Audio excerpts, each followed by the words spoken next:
13 देखें, इसमें भी हमें एक्स और वाई दो मैट्रिसेस फाइंड आउट करनी है और इसके लिए हमें जो एंट्रीज हमें गिवन है मैट्रिक्स की वो कॉम्प्लेक्स भी उसके अंदर कॉम्प्लेक्स नंबर्स भी हैं।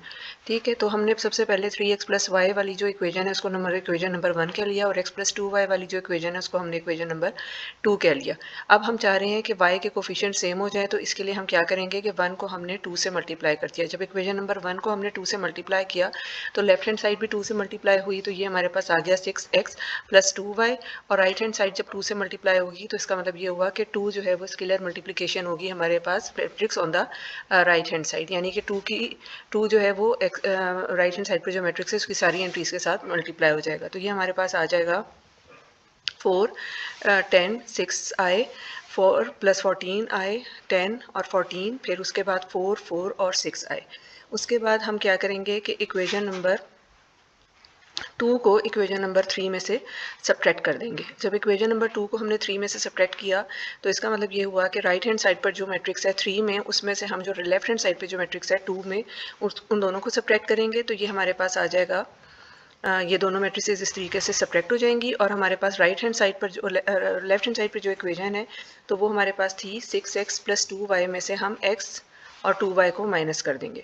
तो ये हमारे पास आ गया 2y और 2y कैंसिल हो गया और ये हमारे पास आ गया 6x minus x left hand side के ऊपर और राइट हैंड साइड के ऊपर हमारे पास मैट्रिक्स की सब्ट्रैक्शन हम कर देंगे। कॉरिस्पॉन्डिंग एंट्रीज को हम एक दूसरे में से सब्ट्रैक्ट कर देंगे, जैसे 4 माइनस 1 10 माइनस 6 6 अयोटा और 3 अयोटा। इसमें आपने ये ख्याल रखना है कि अयोटा वाली टर्म्स को सब्ट्रैक्ट करेंगे और रियल टर्म्स को अलहदा सब्ट्रैक्ट करेंगे।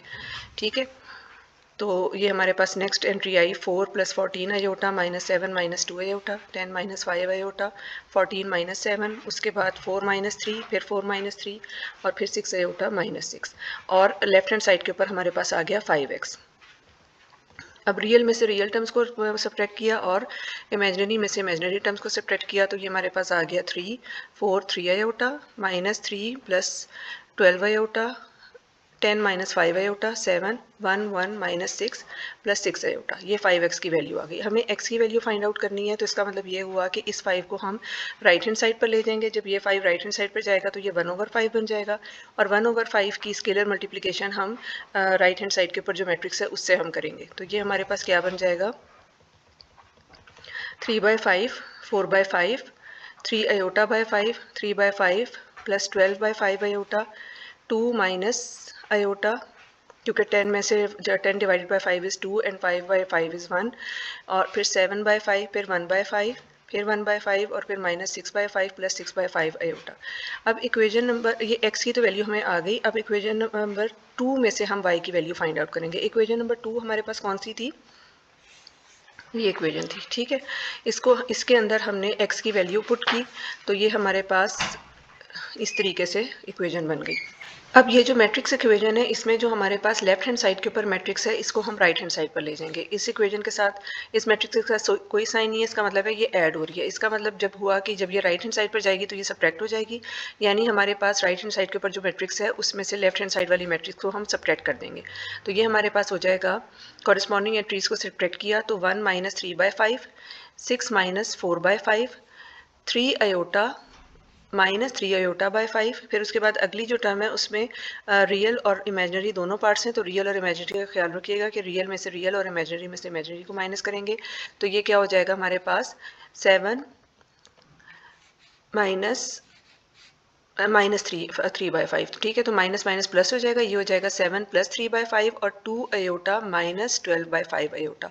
फिर इसी तरह 5 अयोटा माइनस 2, क्योंकि 2 के साथ यहाँ पर कोई रियल टर्म नहीं है तो ये 2 जो है ये हमारे पास नेगेटिव 2 हो जाएगा और ये हो जाएगा हमारे पास 5 अयोटा और ये माइनस अयोटा और minus minus minus iota plus iota. तो ये हमारे पास हो जाएगा 5 अयोटा माइनस 2 प्लस अयोटा।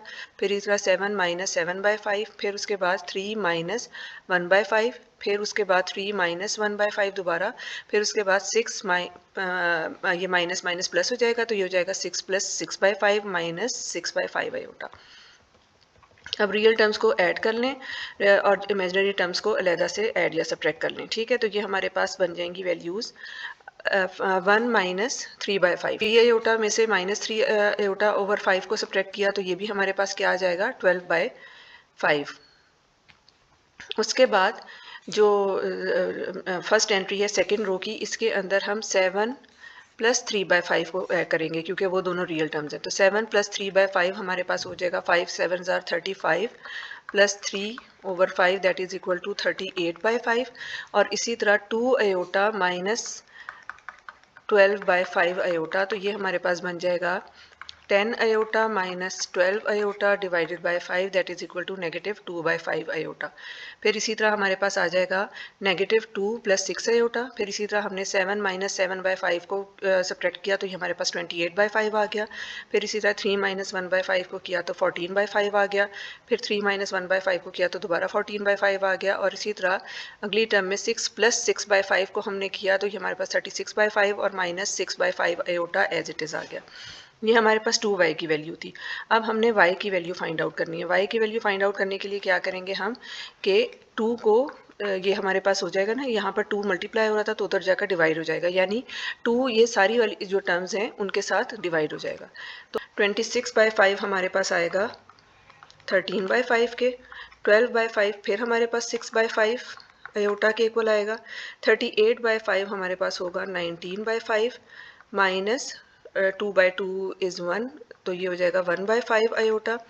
फिर ये 2/2 इज़ -1 और 6/2 इज़ 3, तो ये प्लस 3 आयोटा। फिर 28/2 इज़ 14/5, ठीक है। फिर उसके बाद 14/5, अब ये 14/5 के साथ 1/2 मल्टीप्लाई हो रहा है, या आप कह रहे हैं कि 2 डिवाइड हो रहा है, ठीक है। तो ये हमारे पास हो जाएगा 7/5, फिर दोबारा 7/5 और फिर उसके बाद इसी तरह 36/5 हमारे पास रह जाएगा 18/5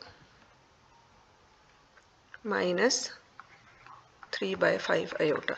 तो ये हमारे पास y की वैल्यू आ गई।